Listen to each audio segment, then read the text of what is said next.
Más buenas a todo el mundo. Bueno, como siempre, después de un gran premio toca hacer un análisis analizando un poco sobre todo la parte deportiva, ¿no? Que es lo que más nos gusta aquí en el canal este y en cualquier otro canal que pueda tener en cualquier red social. Pero es verdad que ha sido un gran premio que no es fácil de analizar lo deportivo. Punto número 1, porque hay poco, y punto número 2, porque lo extradeportivo casi que ha eclipsado mucho a la parte deportiva. Entonces, antes de compartir los datos y demás como siempre, quiero resumir un poco mi opinión del Gran Premio, porque me parece incluso lo más grave que hemos tenido. No recuerdo un Gran Premio peor que este en los últimos años, al menos. Es verdad que mi memoria no es la mejor del mundo, pero puede ser perfectamente el peor Gran Premio que hayamos tenido nunca. Hemos visto un formato sin entrenamientos libres en un circuito que no estaba preparado para la Fórmula 1. Hemos visto un lío de límites de pista que no solo no se ha mejorado de anteriores grandes premios, sino que se ha empeorado con un trazado de asfalto de última hora, unos pianos que no se adaptan a la competición, una cantidad de polvo y de arena brutal en el trazado, no había ningún tipo de agarre. Hemos visto modificaciones del circuito sobre la marcha, última hora también. Se ha improvisado totalmente una sesión de familiarización con la nueva modificación del propio circuito. Se han inventado una nueva norma sobre la limitación del número máximo de vueltas que se podía dar por cada neumático. Por lo tanto, te cargas absolutamente la esencia de las carreras de la Fórmula 1, que tienen que ver con las estrategias, de quién aprieta más, quién aprieta menos, si sacrificas rendimiento para tener un poco más de flexibilidad estratégica y demás. Hemos visto, por supuesto, que unos ingenieros de las fábricas tienen que trabajar aún más horas extra porque los programas que tienen los equipos de Fórmula 1 no están preparados para una norma así, porque evidentemente esa norma no está en la Fórmula 1, se la han inventado a última hora. Hemos visto unos pilotos enfadados porque no se le ha tenido en cuenta en ningún momento en el Gran Premio, en ninguna decisión extraña que se ha tomado, saltándose evidentemente las propias normas de la Fórmula 1, poniendo parches encima de ellas, y no se ha tenido en ningún momento en cuenta a esos pilotos. Hemos visto que esos pilotos han terminado abandonando, los hemos visto vomitando dentro del casco, los hemos visto desmayándose en el centro médico, aunque eso más bien nos lo han contado aunque no lo hayamos podido ver. Todo ha estado bajo una justificación o una especie de velo que nos contaban que han hecho una inversión millonaria para reformar el paddock, para adaptarlo a la Fórmula 1. Todo ha estado mal en este Gran Premio de principio a fin. La mala noticia para mí es que al final, pues ese dinero catarí sí que ha podido comprar un Gran Premio que no se merecía porque en el circuito no estaba preparado. Quizá la buena noticia, por decirlo de alguna manera, es que no han podido comprar un Gran Premio decente. Han conseguido, comprar algo que tampoco tenemos muy claro por qué se ha dado así. Nadie tiene muy claro las decisiones que se han tomado. Creo que a Pirelli incluso se le ha criticado mucho, aunque yo creo que no es culpa de Pirelli lo que se ha hecho, ha sido culpa de FIA, de Fórmula 1 y del propio circuito. En fin, ha sido todo un descalabro de principio a fin. No ha tenido sentido muchas de las cosas que hemos visto, se han intentado poner parches. En definitiva, un desastre, ¿vale? Esa es mi opinión, dejo por adelantado. Ahora ya entraremos a analizar cada aspecto con un poquito más de detalle. Te leo porque cuando Haas va bien siempre me pasa algo. El sábado tenía medios y hubiese quedado top 6 seguros, pero le chocó con. Y el domingo estaba octavo y le dicen que estaba mal en la parrilla. Pobre Haas. En resumen, han sido todo apaños este GP. Sí, y equipos como Haas pues le pueden sentar mal, evidentemente, porque te pones un parche tras de otro. Pero es que todo lo que se ha hecho este Gran Premio es complicado justificarlo. Y además, a mí me preocupa que se haya llegado a este punto. Y por otra parte, como que me preocupa también la frase que he escuchado mucho, o un poco un pensamiento general. Tampoco me he querido meter mucho en redes a ver qué opina la gente y demás. Pero la frase o la reflexión de se puede volver aquí, pero en otra época del año cuando no haga tanto calor. Ostras, el calor ha sido un problema, quizá el problema más grave, perfectamente. Pero ostras, ha habido muchas cosas mal en este Gran Premio. Bueno, se vuelve aquí, se hace pues en primavera, cuando haga un poco más de fresquito al principio de año y se acabó. O a finales de noviembre, tal. Pero claro, al final, como hay tantos países árabes que quieren hacer sus grandes premios y evidentemente todos lo quieren hacer al final porque es cuando más emoción puede haber y tal. Y claro, además tienes la excusa de que, ostras, aquí hace mucho calor y tal, y no se puede hacer en otra época del año. Pues no sé. Al final, ¿qué vamos a tener? Las últimas 5 carreras, 4 países árabes y uno de Las Vegas, porque tal, porque es el otro que queda. Pues no sé, todo muy desvirtuado, no sé. Pero era divertido lo de las 3 paradas, el baile. Entiendo ese punto, Bow, y sé que hay mucha gente que lo comparte porque mira, porque así se fuerza 3 paradas en vez de una como siempre, que es más aburrido, tal. Ostras, pero no es lo mismo tener 3 paradas porque no llegues que tener 3 paradas porque te obligan. Y estábamos en la vuelta 17 de un piloto y dicen, vale, pues en esta o la siguiente va a parar. Y no puedes hacer un undercut porque la degradación no existe.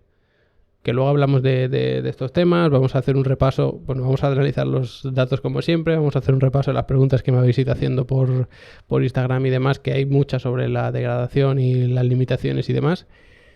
Pero no es lo mismo que haya 3 paradas porque la gente no llegue, que no sabes en qué vuelta va a parar, si va a ir a 3, si va a ir a 2, si se la va a jugar a 4 porque mira, hay una degradación brutal, que el hecho de que te digan, oye, que como máximo vas a dar 17 o 18, perdón. Porque tenías un piloto que ya llevaba un neumático usado de 4 vueltas, iba por su vuelta 14 y no, pues ya va a parar. Y efectivamente para porque no puede seguir estirando ese stint. La única emoción más o menos era, pues bueno, algunos pilotos salieron con neumáticos más usados, ¿no? Como los McLaren, y entonces tenían que parar antes, iban como con unas paradas de antelación, otros pilotos que a lo mejor no querían estirar tanto el duro y dar esas 18 vueltas y dar a lo mejor 15 o 16 porque era mejor el neumático medio. Pero queda todo tan desvirtuado. O sea, es que quitarle a la Fórmula 1 las estrategias. O sea, ahora mismo es. Y la estrategia no solo es. Mira, vamos con lo opuesto y pues unas veces saldrá bien, otras veces saldrá mal, unas veces tendremos más degradación, otras menos, sino que el propio concepto de cada coche, hay unos que son más rápidos, otros que degradan más. Luego a través de los reglajes puede poner unos reglajes pues que sean más agresivos, pero luego lo pases mal con las estrategias y entonces pues va muy bien en clasificación, pero luego en carrera sufren más. Todo eso te lo quitas y encima te lo quitas sin dar oportunidad realmente a los equipos de hacer nada porque había un entrenamiento libre. Encima esas curvas, que son las que más sobrecalientan y degradan el lado izquierdo, las haces más cortas. No puedes ya modificar reglajes. Bueno, puedes hacer lo típico de cambiar un poquito el ángulo de incidencia de alerón delantero, pero ostras, yo este Gran Premio lo he visto mal, lo he visto. Y encima el problema es que veníamos de una semana sin Gran Premio, ahora tenemos ahora tenemos otra de descanso. Y como que te queda más tiempo para reflexionar sobre esto, que está bien porque al final de tantos errores, mira, lo suyo sería que se aprendiese y demás, o que la FIA emitiese un comunicado diciendo, mira, pues nos hemos equivocado en esto, no hemos tomado las decisiones adecuadas, vamos a introducir este tipo de protocolos para que no vuelva a suceder. Pero no suelen poner un parche y se acabó. E incluso las declaraciones de la FIA, pues cuando tenemos, por ejemplo, un incidente de carrera y demás como lo de Ocon, ostras, es que te dan unas explicaciones que no hay por dónde cogerlas. O sea, al final luego la vemos, pero la justificación de que no se sancionase a Stroll por el choque en la sprint fue que si no hubiese estado el coche 11 ahí, no se hubiesen chocado. Ostras, macho, pero es que estaba ahí. En fin, bueno, yo siempre intento, bueno, ahora los directos, pero también sobre todo en los vídeos más preparados, digamos, que los llevamos haciendo más tiempo, siempre intento leerme el documento oficial de la FIA, explicaros por qué se ha tomado esa decisión. Hay muchas veces que se dice, oye, esto no se ha penalizado, no debería por qué y tal, y luego miramos el documento de la FIA y ponemos, se ha revisado telemetría, las cámaras de tal, y se ha detectado que el piloto tuvo que hacer tal maniobra. Y dicen, pues mira, pues esto es así. O sea, la FIA en eso no va a mentir, porque si no el equipo implicado y perjudicado se la liaría muchísimo y nosotros no podemos acceder a esos datos de telemetría. Pues ahí tenemos la explicación que no entendíamos. Y siempre intento entender un poco esa parte, pero es que este Gran Premio ha sido complicado. Y entiendo que no solo es culpa de la FIA, entiendo que es culpa incluso también de la Fórmula 1, del propio circuito que no estaba preparado. Que también es verdad que el circuito, para cada cosa que hace, tiene que pedir permiso a la FIA. Y si la FIA da permiso y valida pues que se corra con esos pianos que había, O sea, tú se supone que como circuito, o sea, seré la última persona a lo mejor en defender este tipo de trazados y cómo entran en la Fórmula 1 y demás, pero tú como circuito consultas a la FIA. Oye, mira, este es mi circuito, ¿se puede? ¿Puede albergar un gran premio de Fórmula 1? La FIA revisa, te dice, pues sí. O te dice, pues no, tienes que modificar esto y esto y esto. Pues el circuito lo modifica y tal. De hecho, el circuito de Qatar, pues bueno, no será por dinero. Si la FIA le dice 2 meses antes, oye, vamos a tener que hacer estas modificaciones, pues probablemente lo hubiesen hecho y se acabó. Igual que la inversión es tan millonaria de modificar el paddock y todas estas historias.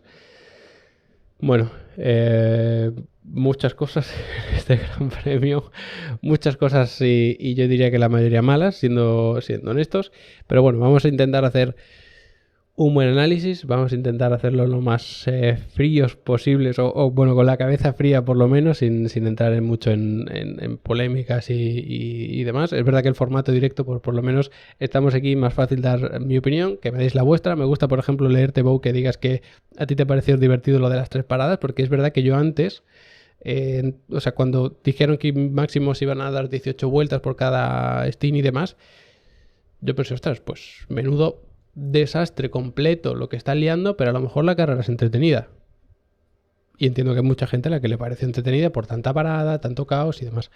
A mí personalmente es verdad que ya iba, bueno, o sea, yo reconozco que mi actitud antemano antes de, o sea, prejuzgadora total de la carrera antes de que sucediera era muy bueno, tiene que ser el espectáculo que veamos como para que todo esto haya merecido la pena. Y en mi opinión no fue tan bueno. O sea, creo que hay gente a la que le gustó la carrera, como puede ser tu caso perfectamente, incluso a lo mejor a la mayoría de gente le gustó la carrera, pero no creo que hasta un nivel de carrerón espectacular, lo mejor del año y demás. Entonces, bueno, digo, esto es lo que solemos ver antes bueno, después de analizar, después de un gran premio, antes de analizarlo, para saber si ha sido un gran premio entretenido, si ha habido mucho cambio de posición y demás.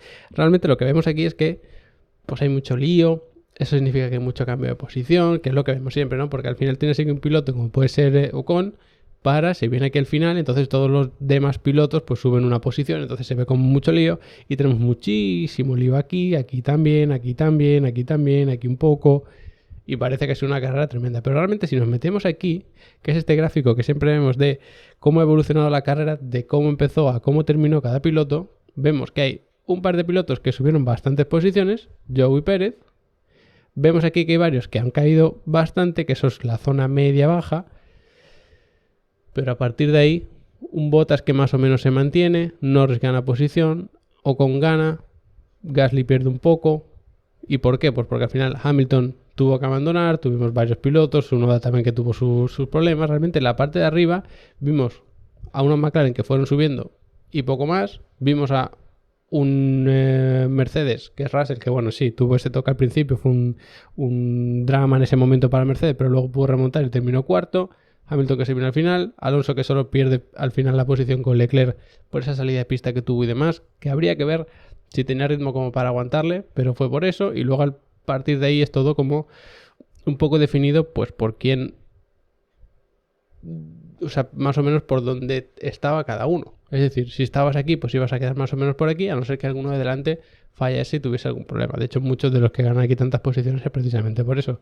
Pérez, lógicamente, pues lo normal era que hubiese ganado tantas posiciones. Stroll, por ejemplo, también ganó muchas, pero luego se aplicaron las sanciones de 5 segundos y ese tipo de historias. Entonces, viendo esto, pues puede parecer que también ha habido varios o bastantes cambios de posición y tal, pero la realidad es que tampoco ha habido gran cosa. O sea, muchos abandonos y tal, pero poco más. A nivel estratégico, que nos gusta ver aquí los 3 colores y tal, pues evidentemente todo el mundo sale con medio. Bueno, alguno que se atrevió con el blando y tal, Pérez con duro esperando que todo el mundo fuese parando y él alargar un poco, pero es que tampoco puedes alargar. Porque claro, cuando tú limitas a 18 paradas, aunque salgas con duro, vas a tener que dar 18 vueltas y ya está. No sé lo que he dicho antes, 18 vueltas por cada stint quería decir. Entonces, ¿quién para antes? Pues un Gasly que sale con el usado, los McLaren que salen con el usado, pero a partir de ahí todo el mundo, si sale con un neumático medio, pues de 18 vueltas. Da igual que sea el duro, da igual que sea el medio, da igual que sea el blando, que evidentemente quien salió con el blando intentó quitárselo del medio en cuanto pudo con ese safety car. Pero tenemos una carrera muy monótona en ese sentido. No tenemos la sensación de a ver si alguien intenta un undercut, a ver si estiran su parada, a ver si la cortan, a ver si intentan ir a 2 en vez de 3, sino que era todo bastante ya estructurado de antemano. Y luego tenemos la tanda más larga, pues evidentemente, bueno, la del blando corta, de 8 vueltas de Russell, que es la que dio al final. Y luego tenemos 19 del medio y 19 del duro, que las máximas eran 18, pero aquí tenemos el 19 porque cuando entra, o sea, digamos que la que se entra, yo también la contabilizo como vuelta del Steam porque ya estás dentro del pit lane y puedes atravesar la línea de meta, ¿vale? Pero simplemente por la forma de contabilizar, son 18 evidentemente, que son las vueltas máximas que se pueden dar. Evidentemente no vas a dar más, porque no te dejan. Podríamos intentar analizar qué estrategia es la mejor, qué estrategia es la peor. Hombre, pues si vemos los datos fríos, pues hombre, la de duro medio era la mejor. Que es parar 3 veces, evidentemente, empezar con duro y luego pasar a medio. ¿Por qué? Pues porque lo hizo un piloto, Pérez, que evidentemente pues ganó 9 posiciones. Entonces de medias han ganado 9 posiciones porque es el único que la ha puesto. De hecho aquí vemos cuánto piloto por cada estrategia. Pues 1. Estas la podemos intentar entender un poquito mejor, esa de blando, medio, duro. Bueno, pues a ver si salía rentable. Pues sí, algunas posiciones sí se ganaron, perdón. Pero claro, también depende del piloto. ¿Quién hizo medio? Es decir, ¿quién hizo 3 veces el medio y luego el duro? Pues los dos de McLaren, por ejemplo. Bueno, por ejemplo no, hubo 2 pilotos y los 2 fueron los de McLaren. Salía sexto y salía 10º. ¿Fue la mejor estrategia? Bueno, a lo mejor si hubiesen empezado con el duro, ¿se lo hubiese complicado un poco? Pues sí, pero si hubiesen hecho medio, duro medio, pues a lo mejor hubiesen terminado en el mismo sitio. No hubiese sido una cosa tan muy extraña, digamos. Luego el blando medio, duro, pues le hicieron pues, los pilotos que se le fuera de posición, un Bottas, tal. Entonces, bueno, comparar estrategias como tal es un poco complicado.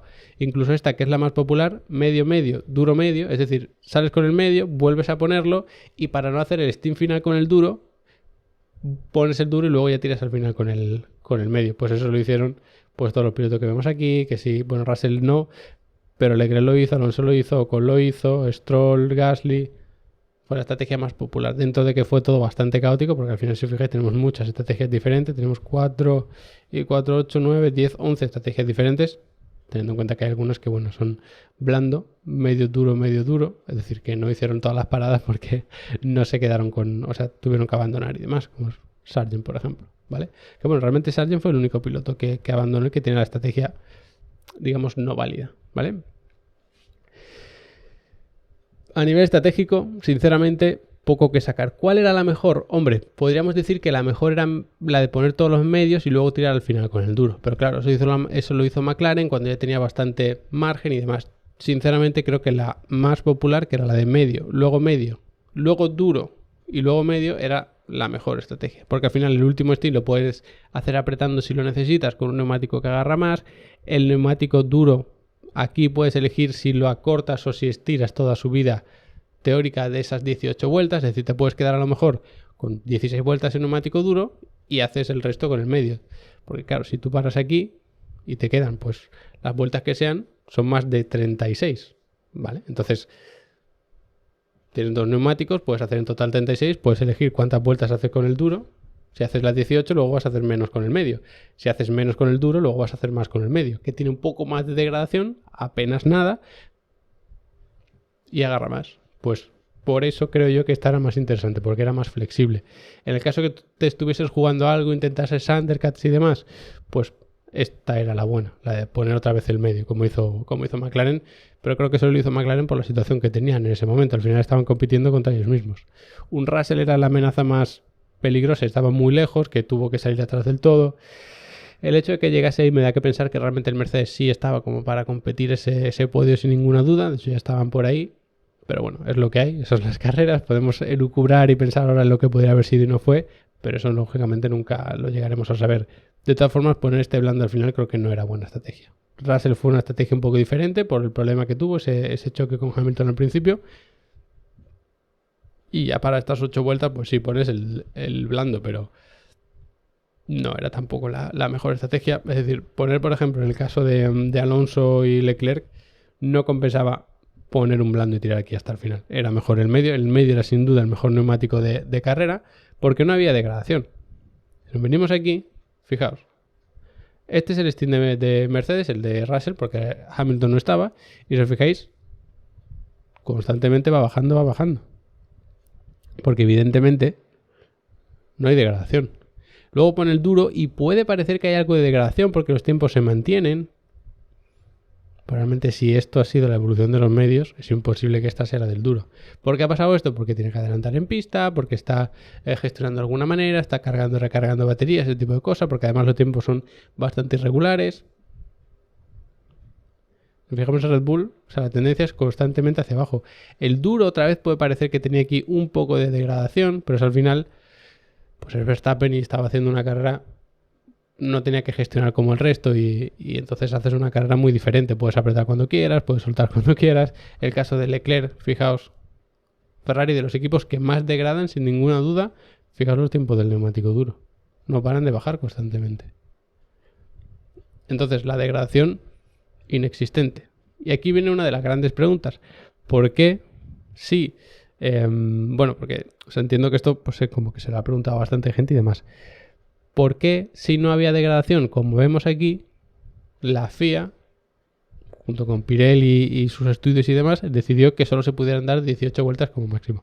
Pues no es porque la degradación fuese muy alta, porque si os fijáis, pues las 18 vueltas con el duro van sobradas, pero es que con el medio también. Lo vemos con cualquier piloto de los que queráis. Pero es que no era ese el problema. De hecho, si hubiese sido ese el problema, lo que hubiesen hecho es, oye, pues con el blando puedes dar 14, con el medio puedes dar 18 y con el duro puedes dar 22, por ejemplo. Pero es que el problema no era ese. El problema era la estructura interna del neumático, desprendimiento de fibras, en fin, que se ponía en peligro la estructura del propio neumático. Y como esa estructura pues es parecida en los tres, el número máximo de vueltas que se pueden dar con los tres es el mismo. Es decir, estamos hablando de algo interno, no externo, como en la degradación. Entonces, lo analizamos aquí y decimos, otra, pues si no había degradación, podían haber dado más vueltas. Hombre, lo que se ve desde fuera, pues sí, podían haber dado muchas más porque la degradación no era un problema. El problema era a nivel interno. Ahora bien, si analizamos cómo estaba el neumático a nivel interno en estas primeras vueltas del stint y cómo estaba en las últimas, incluso el neumático duro, lo miramos con el microscopio, hacemos los experimentos que hace Pirelli, pues a lo mejor vemos que la micro rotura pues cada vez es bastante más importante. De hecho, creo que era como parte del... O sea, era como una... digamos, de la carcasa principal con el flanco o algo así, donde estaba el problema de desprendimiento. Estás sometiendo a muchísima carga lateral los neumáticos, encima los estás aplastando mucho para que nos entendamos, porque vas a muchísima velocidad con mucha carga aerodinámica y encima le sometes a una vibración. Pues es como si todo el neumático lo aplastas, lo estiras así hacia el lado y encima le metes así una vibración. Estoy otra vez con las manos. Pues evidentemente ese neumático va a sufrir bastante. Pero insisto, no es un problema de degradación, sino que es un problema de estructura interna del neumático que está produciendo esas especies de rotura, ¿vale? Que entiendo que eso ha sido como un gran debate de por qué no terminaban de poner unas vueltas máximas para cada neumático y demás. No era por eso, ¿vale? De todas formas, luego podemos hablar más tranquilamente de estos temas porque ha habido bastantes preguntas también por redes que me habéis hecho sobre el tema. Bueno, bastantes, yo creo que había una o dos de este tema en concreto, pero la idea es ir resolviéndolas luego, ¿vale? Por supuesto, también quiero hacer lo del tier list y todo esto, analizar un poco a cada piloto de forma individual, que creo que puede estar muy, muy interesante. Y luego otro tema, que también es un poco confuso con lo de los neumáticos y demás, y ya, bueno, luego terminamos de analizar esto, es la pregunta de por qué el undercut no funciona. Aquí hicimos una previa y dijimos, es un circuito de alta degradación, con bastantes curvas, un circuito bastante largo, esto tiene toda la pinta de que el undercut va a ser fundamental. ¿Por qué no lo fue? Porque la degradación no existía. Tú con este neumático, por ejemplo, bueno, vamos a poner el caso aquí de Leclerc, que se ve muy bien, porque estaba solo. Si tú con este neumático duro, tal y como va la progresión, pues a lo mejor en vez de 18 vueltas tú puedes dar 30. ¿Qué pasa? Que cuando llegues a la vuelta 30 este neumático va a empezar a hacer así, así los tiempos van a subir. Por lo tanto, si tú tienes esta progresión, ¿qué pasa si tú pasas de este neumático a este? Pues nada, porque si tú trazas la línea tal que así, la degradación es exactamente la... O sea, la degradación lo que hace es que haya una especie de escalón. Pero si no está ese escalón, no puedes hacer un undercut. Es decir, si yo paso de aquí a aquí, Lo que he hecho es seguir la progresión del neumático, entonces no he ganado ninguna ventaja. ¿Cuándo se gana ventaja? Cuando tú tienes un escalón importante. De hecho, si yo me vengo aquí un segundito y os pongo el ejemplo del Gran Premio de Japón, ahí estamos. Vamos a analizar otra vez el caso de Leclerc, por ejemplo. Fijaos, bueno, los de Carlos que se ve todavía mejor. Es la línea roja. Bueno, me vengo aquí arriba, perdón. Sí, lo vemos de forma individual y se ve mejor. Estos son los tiempos de Carlos. Si tú tienes degradación, como es el caso, aquí empieza el stint con el neumático medio. Y como veis, pues hace unas vueltas aquí, luego ya las hace más lento. Es decir, la progresión, pues es verdad que hace como tiempos en dos niveles. Aquí y luego aquí. Eso por culpa de la degradación, que tienes que conservar más, lo que sea. Pero cuando tú pasas de este neumático a este, ganas mucha ventaja. Fíjate que estás rodando pues en unos 38 medios, más o menos por aquí, y pasas a unos 36 bajos. Estás ganando unos 2 segundos. ¿Por qué? Pues porque hay degradación. Sin embargo, si tú empiezas el stint aquí y vas bajando los tiempos, bajando hasta aquí, creo que se ve bien el puntero, ¿sí? Pues cuando cambies de neumático no vas a ganar nada, porque cuando pongas este neumático duro, la progresión es la misma. Y eso es lo que pasaba aquí. Que si tú hubieses seguido con el duro, hubiese seguido, no hubieses ganado nada. Porque en la vuelta 45, si no hubieses cambiado, hubieses hecho este mismo tiempo, pero con el neumático duro. Es decir, tú necesitas ese escalón grande para conseguir un undercut. Si ese escalón es de 2 segundos, pues eso es lo que le vas a recortar. Porque habiendo entrado, has recortado 2 segundos. Ahora bien, si habiendo entrado no has recortado nada, porque el tiempo que has hecho es el mismo que hubieses hecho con el otro neumático, pues no te ha servido nada el undercut. Bueno, no es que no te haya servido, es que no va a funcionar la estrategia del undercut directamente, ¿vale? Espero que más o menos haya entendido un poco ese tema también. Ya digo, lo hablaremos quizá más tranquilamente. Y luego, ¿qué podemos analizar? Pues podemos analizar, por ejemplo, Verstappen contra Piastri. Puede estar interesante porque, bueno, Piastri tuvo un poco el lío al principio, luego ya menos y demás. Y como vemos, pues bueno, Verstappen era más rápido aquí al principio de su stint.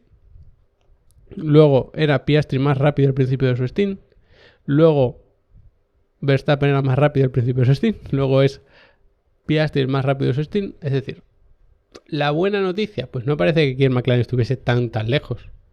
Pero hasta qué punto estaba conservando Verstappen y hasta qué punto estaba tirando Piastri sabiendo que encima tenía Norris ahí metiendo la presión. No de que le fuese a adelantar, sino de, oye, que voy mucho más rápido.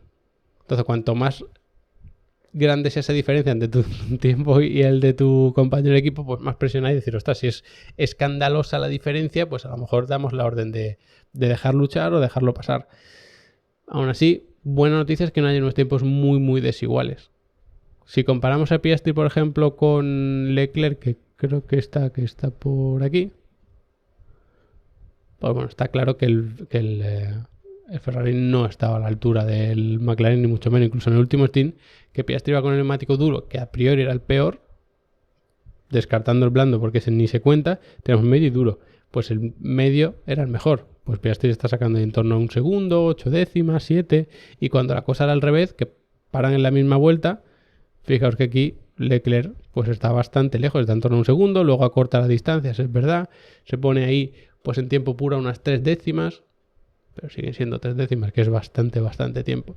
Que es verdad que la carrera de Leclerc fue más caótica, porque la vemos aquí, pues bueno, no tiene nada que ver al final, porque bueno, tienes más peleas en pista y todo eso. Al final Piastri pues estaba con Verstappen delante, que no lo podías alcanzar, y con tu compañero de equipo detrás. Entonces, bueno, una carrera un poquito más tranquila, es verdad, pero aún así no estaba... O sea, no estaba lejos del rendimiento de los Ferrari. Bueno, y otra cosa que podíamos hacer es comparar a Piastri con Russell. Lo que pasa es que Russell también tuvo una carrera muy extraña. Un segundito, voy a cerrar aquí. Ahí está. Entonces, ¿quién era más rápido? ¿Russell, que vemos con la línea esta verdosa discontinua, o Piastri, que es el de la naranja? Pues prácticamente calcado. No es que aquí Russell tiene unos tiempos muy malos, porque de repente hace un tiempo puntual muy malo y demás. Hombre, pues sí, pero es que la realidad es que tuvo que adelantar muchísimo en pista. Cuando tú te encuentras el tráfico, pues ahí vas a perder tiempo inevitablemente. De hecho, si mirásemos la evolución aquí de Russell, pues lo vemos adelantando constantemente. Aquí se terminó poniendo segundo. Es verdad que hubo gente que fue entrando y él iba ganando esa posición y luego tuvo que entrar. Luego fue remontando algunos se iban quitando en medio porque paraban, pero otros lo tuvo que adelantar en pista.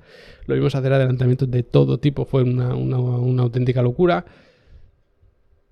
Pero aún así, el Mercedes estaba ahí. En un circuito en el que la degradación no importa, que son unos maestros en cuanto a degradación, le hemos visto hacer una sola parada, incluso al propio Russell, una única parada cuando todo el mundo había dos.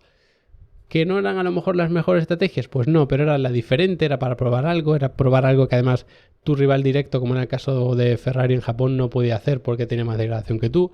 Pues si aún así no puedes sacar ese punto fuerte tuyo que es la degradación y eres capaz de estar a la altura de McLaren, que se supone que es como el mejor equipo en este tipo de circuitos, aparte de Red Bull, por supuesto, pues otras, eso que te llevas en el sentido de que es algo muy muy positivo para los de Mercedes y que puede meter también un poquito de miedo a la gente de McLaren, de Ferrari, de Aston Martin y demás.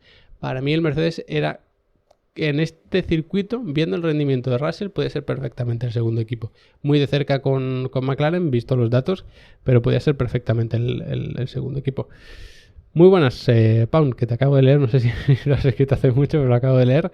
Muy buenas, además ahora sale en el nuevo overlay. Ya sale el chat también, así que está bien.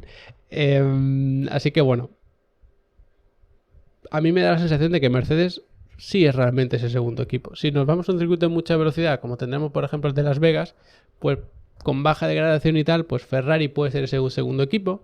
Si nos vamos a un circuito como Singapur, perdón, como Qatar o como Suzuka, pues a lo mejor es McLaren el que es segundo. Si nos vamos a un circuito tipo Zandvoort con lluvia, por lo que sea, pues el Aston Martin puede ser el segundo equipo con menos con Alonso, pero Mercedes siempre es el tercero, siempre es el que está ahí. Entonces, si eres el que es tercero en todos los circuitos, al final te conviertes en el segundo, porque aquí estaba muy por delante de Ferrari y no estaba por detrás de McLaren. Cuando fuimos a Monza, pues Mercedes no estaba tan lejos. Sí que sufrieron bastante, es verdad, pero no estaban tan lejos. Y siempre entienden bien el coche, siempre hacen buenas estrategias. Bueno, siempre no, porque es verdad que no recuerdo exactamente en qué carrera fue, diría que era Japón, fue terrible la estrategia, que se la arruinaron a los dos pilotos, no creo que fue Singapur, pero bueno, aparte de una o dos carreras a lo largo del año, al final Mercedes siempre es este equipo a tener muy en cuenta. En resumen, no había degradación por el número de vueltas por juego y entonces no tenía sentido el undercut. Exactamente. O sea, el resumen de las estrategias es que el undercut era absurdo, no funcionaba. ¿Por qué funcionaba el overcut? Pues porque a lo mejor tienes un piloto delante estorbándote y cuando entraba, pues tú tenías aire limpio.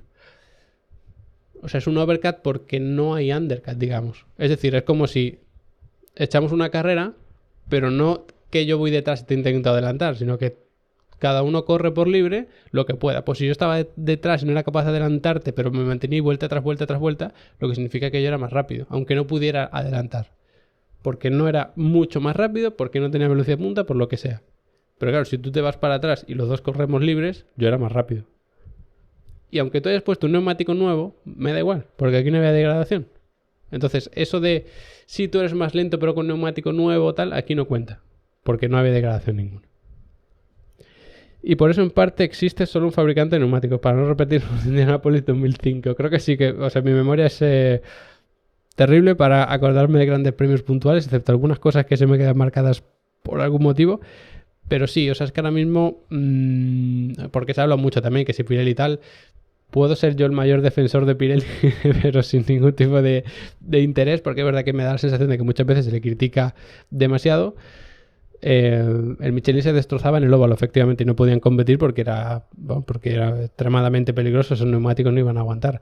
Pero si tú ahora mismo metes un fabricante nuevo de neumáticos, va a estar infinitamente por detrás de Pirelli.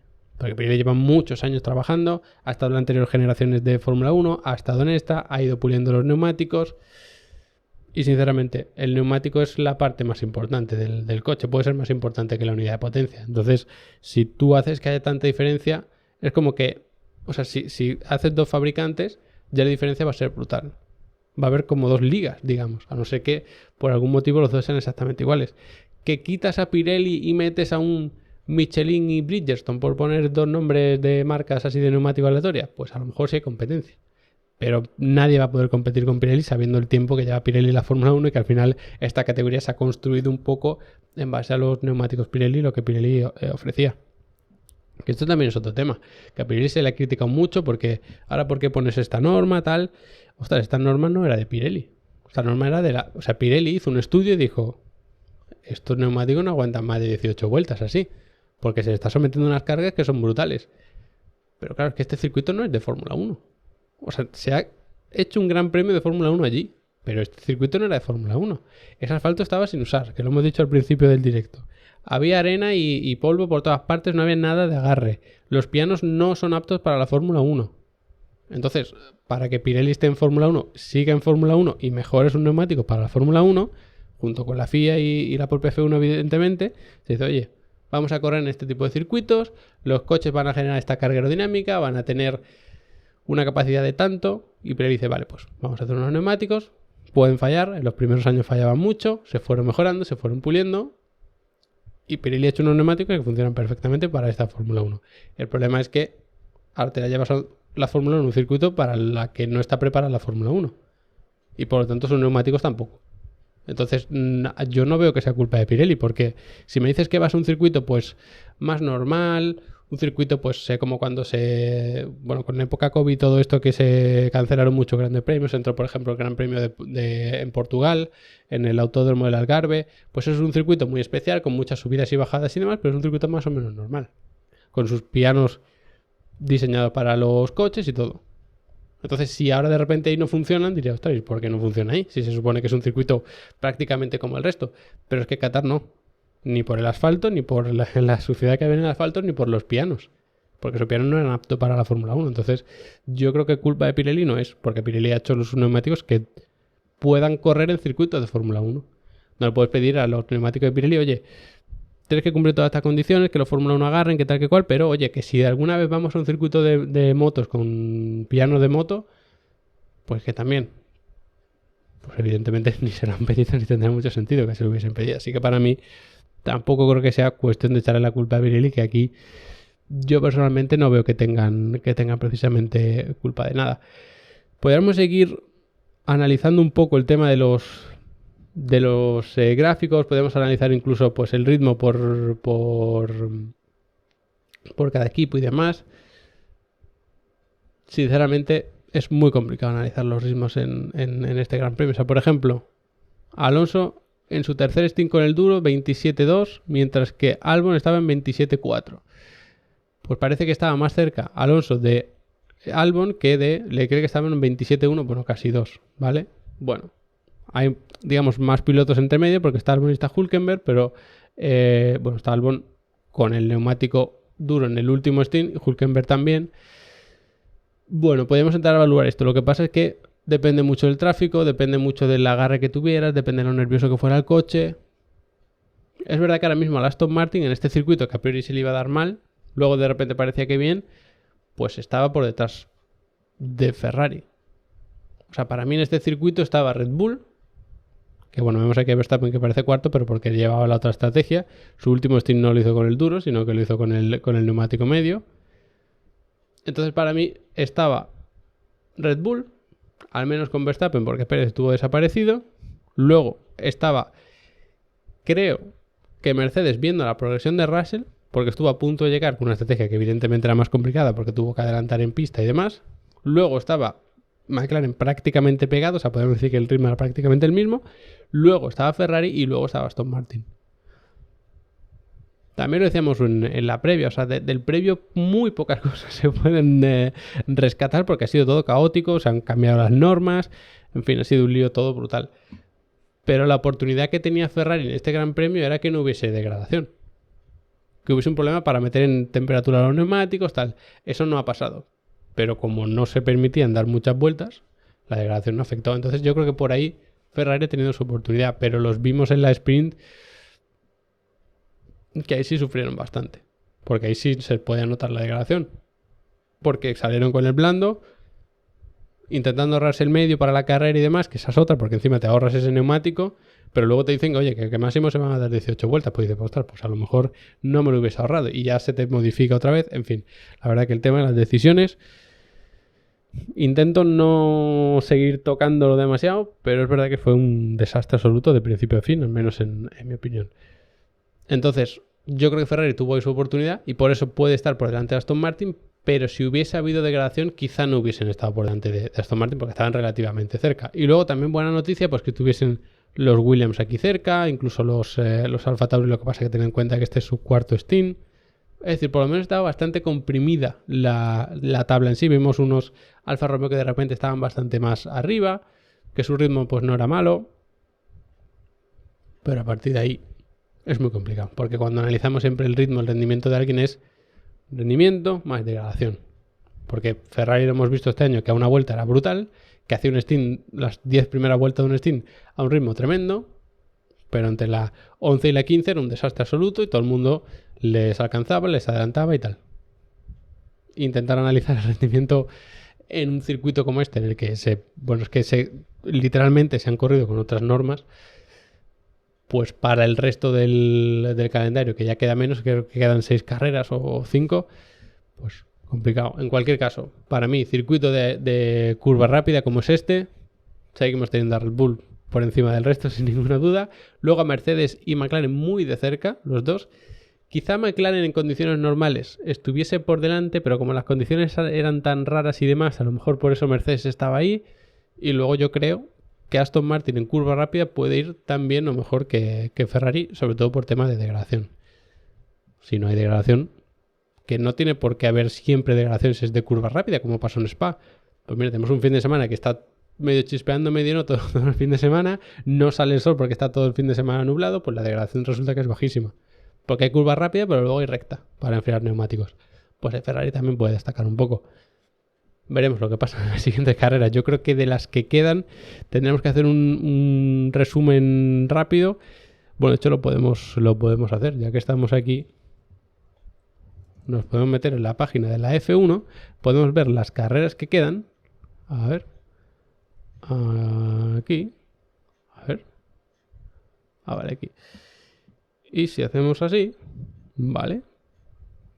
Gran Premio del Circuito de las Américas. O sea, visto lo visto hasta ahora, que evidentemente hay muchas cosas que no podemos prever. Circuito de Estados Unidos, siguiente Gran Premio. Hombre, realmente es de curva rápida. Curva media y rápida, porque el primer sector, bueno, lo podemos ver aquí, ¿vale? Ya tocará hacer su previa y todo, ¿vale? Pero el primer sector es de curva rápida, bueno, recta aquí, pero luego esto es todo curva rápida, el segundo es curva media y recta, y el último es curva media, prácticamente todo. Incluso rápida es lo que tenemos aquí. Hombre, pues aquí tiene pinta de Ferrari, no lo va a pasar muy bien. ¿Que puede aprovechar su velocidad punta en esta recta y la de meta, que es un poco más corta, pero también? Pues a lo mejor sí, pero no creo que sea en el equipo puntero. Yo aquí veo más, por ejemplo, un Mercedes. O a lo mejor un McLaren incluso. Pues habrá que ver porque las frenadas también son muy importantes. Pero ahí sí que lo veo un poco más complicado. Luego tenemos México. Pues bueno, tenemos la recta de meta que es muy importante. Tenemos un circuito de muy baja densidad del aire. Que eso afecta por supuesto a la carga aerodinámica. Tienes que poner configuraciones de mucha más carga aerodinámica de lo que se corresponde porque el aire es menos denso. Entonces lo tienes que compensar así. Sí que hay un par de rectas importantes. Todo esto de alta velocidad. Pero el resto es mucha chicane, mucha velocidad media. Bueno, ahí a lo mejor Ferrari sí que puede estar más o menos. En Interlagos, bueno, el autódromo José Carlos Pace, creo que era el número oficial. Bueno, sí que hay una recta muy larga, pero luego el resto es todo muy enrevesado, tal y cual. Es verdad que puede tener sus oportunidades Ferrari las carreras que quedan, porque todos los circuitos tienen una recta importante por lo menos. Este tiene la recta, todo esto que se hace a fondo. Este tiene todos los rectos. El dibujo de Las Vegas, de verdad que parece una especie de broma. De hecho, parece como un cerdo al revés. Es una cosa extraña que no hay por dónde cogerlo. Y luego ese de Abu Dhabi, el Jazz Marina, pues también tiene su recta. Aquí tiene una pedazo de recta tremenda. Aquí tienes otra. Pero a partir de ahí, yo no sé. O sea, creo que Ferrari tiene sus oportunidades. Sí, probablemente su mayor oportunidad sea el de Las Vegas porque tiene rectas y tiene poca degradación. El resto de la degradación no es tan baja. Este suele ser un problema la degradación. Entonces ahí Ferrari quizás sufre y por eso puede destacar a lo mejor un Mercedes que juegue con la estrategia. A lo mejor no está a la altura de McLaren, pero sí que pueden jugar un poco más con la estrategia. Aunque McLaren no es precisamente el equipo que más degrade, ni mucho menos. Bueno, son circuitos relativamente equilibrados, excepto esto de Las Vegas. Y ahí quizá tenga su oportunidad Ferrari, pero a partir de ahí no sé yo cómo podrán ir. Ojalá que tengamos carreras más normales que las que hemos tenido en Qatar por lo menos, y así veamos al final del año cómo termina cada equipo, que lo podemos utilizar como previa para el año que viene, que por cierto, esa es otra, se ha dicho mucho no, porque hay que, sobre todo en el caso de Aston Martin, hay que terminar bien el año porque eso es una especie de prueba de que el coche va a ir bien, porque cambiamos un poco revertimos perdón, la tendencia para final de año, con eso empezamos el año que viene, va a ser muy positivo, es lo que hay que buscar y realmente, o sea, sí, tiene, sobre todo a nivel moral y demás, está muy bien, pero realmente tampoco hay que sobrevalorar un poco terminar bien el año. O sea, Mercedes fue casi equipo referencia a final de año. Empezamos del año pasado y empezamos y estaba por detrás de Aston Martin, estaba por detrás de Ferrari y no por detrás de McLaren porque McLaren estaba al final del todo. Pero Mercedes el año pasado empezó muy mal, fue remontando, llegó al final de año estando prácticamente a la altura de Red Bull, pero este año estaban abajo. O sea que tampoco que el hecho de que Aston Martin termine bien o mal no va a significar que el año que viene empiecen bien o mal. De hecho, si encima su punto fuerte es trabajar sin esta presión y sin este estrés de los grandes premios semana tras semana, pues aunque terminen mal el año y terminen tal y como están ahora, creo que tampoco es para ser tan pesimista y decir pues ya el año que viene otra vez un desastre y tal cual. No creo que sea el caso.